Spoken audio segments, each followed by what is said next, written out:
Good morning po. Ako si Mark, ang operator ng 30cm dito sa SPJ at Plaza. Ginamit ito 7 beses na may total na 290 meters. Ito ang printer head. Ito naman ang capping naman 90% good condition at ang wiper. Head clean. Punasan palagi ang wiper pagkatapos pag head clean. So, exchange na dyan, dry fit rate. Cancel test. Isa lang mo, magic ka. Ito naman ang kulay. Ink system sa tamang level lang. Waste tank, napapalit ng kahapon. Ito naman ang ABR.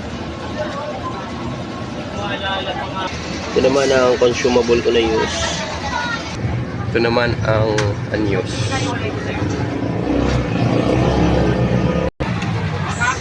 Ito naman ang consumables monitoring sa powder. Sa film, white, magenta, at cyan. Ito naman ang monthly daily maintenance checks. Thank you.